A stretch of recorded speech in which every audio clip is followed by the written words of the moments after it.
Welcome to today's video insight. Today's insight is another tool, a third tool, to check your ideas and to find out what is true. It's the concept of mismatching. So, you as the conscious being, you have the power to make distinctions, and you have the power to make them for sure. You can know that it must be right. The difference that you see,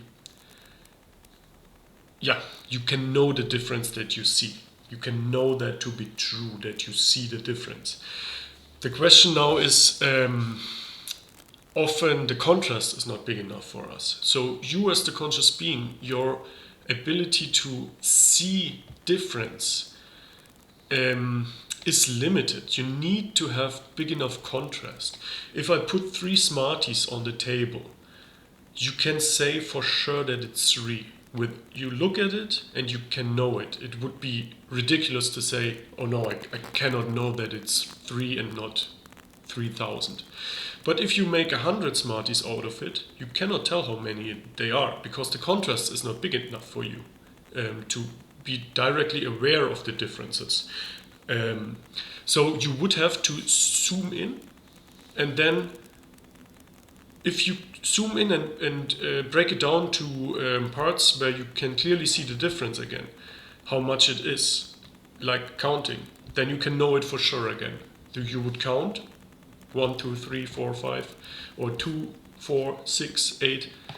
It depends how you do it, but it must always be, counting must also always be done in a way where you can know the parts you count with, the single parts, and you know that by being aware of differences.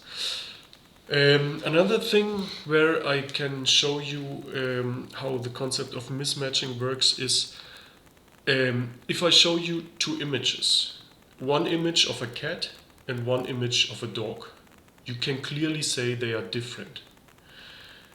Not necessarily what dog it is or what cat or details about the picture, but you can say, hey, these are clearly different.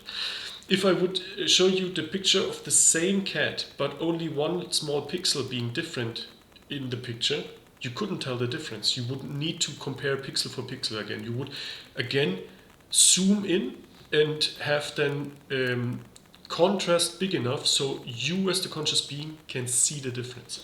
But if you see the difference, you know it, you see it. If there is a difference and you are aware of it, then you know it. And that's huge, because then we can do the mismatching. Then we can say, oh yes, this clearly does not match. This is not the same. It's different. So, and often our mind puts stuff together. Our mind works with associations. Two neurons are literally there, and they are connected and associated with each other in our brain. Our brain is a bunch of neurons connected with each other and making associations. So that's what our brain is doing by default. It makes associations, and it gives us ideas based on associative thinking. And these links that it makes, these associations, aren't always correct. Sometimes we need to go in there consciously and see, wait a second, this isn't the same as this. This does not match. And we can see it then. So that's the third tool, mismatching. You can see difference as the conscious being, and you can know for sure if the contrast is big enough, and you can zoom into ideas and then see also that things do not match up. If they don't match up, and then we can break things apart, make distinctions, and make things clearer. So this is the insight of today. You have the power to make distinctions through mismatching. See you in the next one. Bye bye.